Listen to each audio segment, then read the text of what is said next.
दोस्तों नमस्कार आदाब, मैं हूं नेहा सैयद और आप देख रहे हैं मीडिया पब्लिसिटी न्यूज़।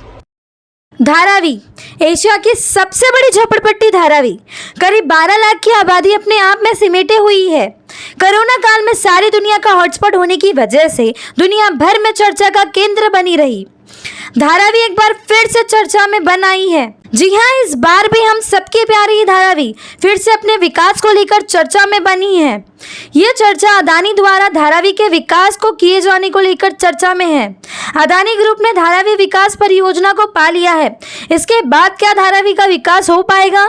सभी की नजरें इसी पर टिकी हुई है। इस बारे में आपकी क्या राय है, नीचे कमेंट सेक्शन में बताना ना भूले। सर, सरकार की ये जो योजना है धारावी डेवलपमेंट की, सर इसके बारे में आपका क्या कहना है? सबसे पहले इस योजना का हम स्वागत करते हैं। 2004 से लेके अब तक जो सरकार के कागजों में योजनाएं खेल रही थी, अब जो है देवेंद्र जी और एकनाथ शिंदे जी की सरकार ने धारावी के करों के सपनों को साकार करने के लिए ये बहुत अच्छी पहल की है, शुरुआत की है। इसके माध्यम से सरकार सभी धारावी के लोगों का तो घर मिले और जमीन के बदले जमीन, ऐसा नहीं खाली जमीन का विकास ना हो, धारावी के लोगों का और धारावी की जमीन का भी साथ में विकास हो। इसी के साथ सरकार को ये सुनिश्चित करना चाहिए कि धारावी में डेवलपमेंट का काम कब शुरू होगा और आखिरी तारीख कब, क्योंकि पिछले 18 सालों से लगातार धारावी के लोग अपने विकास की आस में 2-2 पीढ़ियां बीत गई। कितने लोगों को परिवार यहाँ से अपने घर द्वार बेच के, जो मराठी बहुल क्षेत्र है, मराठी लोग हैं, वो सब लोगों ने घर बेच के, कोई टिटवाला चले गया, कोई करजत चले गया, कोई कल्याण चले गए, कुछ लोग विरार जा रहे हैं। लेकिन धारावी के लोग धारावी में ही रहें और धारावी में लोगों का विकास और डेवलपमेंट होना चाहिए। एक बात और, टेंडर के बवंडर से सरकार ने जो खेल खेला है ये गलत है।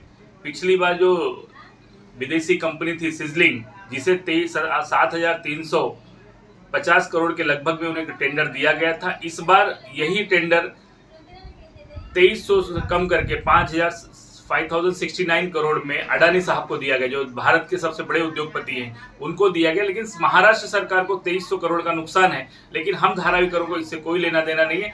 धारावी का विकास हो, धारावी के लोगों का विकास हो, घर के बदले घर सभी को मिलना चाहिए। तो धारावी डेवलपमेंट प्रोजेक्ट जो अदानी के हाथ में दिया गया है, सर उस बारे में आप क्या कहना चाहेंगे? फिर से एक बार जो राजनीति के अंदर जो घटनाक्रम हुआ और शिंदे फडणवीस की सरकार आई, शिंदे फडणवीस की सरकार के अंदर फडणवीस जो है वो गृह निर्माण मंत्री है, हाउसिंग मिनिस्टर है, और उन्होंने इसमें पहल की। वो खुद अश्विनी वैष्णव जो रेलवे मंत्री है उनको जाकर दिल्ली में मिले और रेल लैंड डेवलपमेंट अथॉरिटी और डीआरपी के बीच रेल की जमीन को लेकर एक एग्रीमेंट हुआ। इस एग्रीमेंट के बाद में उन्होंने टेंडर निकाला। अब ये टेंडर जब निकाला गया तो उस वक्त के जो घटनाक्रम है उसको अपने को देखना पड़ेगा। पिछली बार जो बिड विनर रही कंपनी सेकलिंग टेक्नोलॉजी कॉर्पोरेशन, उसने इस बार बिड प्रोसेस में हिस्सा ही नहीं लिया। दूसरी जो एक बड़ी कंपनी थी जिसको नमन ग्रुप करके कहा जाता है, कंस्ट्रक्शन जगत में बड़ा नाम है, वो कंपनी को प्रोसेस जो होता है, टेक्निकल प्रोसेस जो होता है, उसके अंदर ही उसको डिस्क्वालीफाई किया गया। और फिर 2 ही कंपनियां बची, एक डीएलएफ मतलब Delhi land and finance company और दूसरी अदानी रियल्टी। हमने देखा कि दिल्ली लैंड और फाइनेंस डीएलएफ जो कंपनी है, उस कंपनी ने पिछली बार जो टेंडर का बेस प्राइस था 3,150 करोड़, उसको इस वक्त घटाया गया था और वो सिर्फ 1,600 करोड़ रुपया किया गया था। तो उन्होंने 2,200 करोड़ रुपए का भरा, अदानी ने 5,069 करोड़ का बोली लगाई और वो जीत गए। सवाल ये है कि पिछली बार ये टेंडर 27,000 करोड़ रुपए का था। इस बार के टेंडर में उसकी लागत का खर्च जो है वो 23,000 करोड़ बताया गया। कभी भी 4 साल के बाद में टेंडर का खर्च जो है वो बढ़ना चाहिए था, यहाँ पर वो घट गया। उस वक्त की बेस प्राइस थी 3,150 करोड़ रुपए, इस वक्त की बेस प्राइस जो है उन्होंने कर दी 1,600 करोड़ रुपए। सवाल यही होता है कि वहाँ पे जो बहुत सारी कंडीशंस थी टेंडर के अंदर अनुभव को लेकर और तमाम मामलों को लेकर, उन सबों के अंदर जो है कंसेशन दिए गए, वो बहुत सी कंडीशन जो है उसको शिथिल किया गया।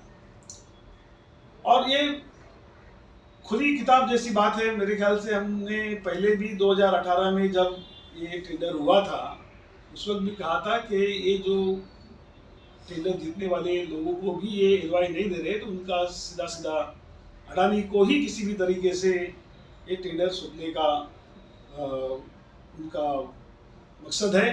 और हमने देखा कि इस बार हमारा जो अंदाज़ा था वो सही निकला और सब तिकड़म लगाकर उन्होंने अडानी को जो है ये टेंडर सौंप दिया है।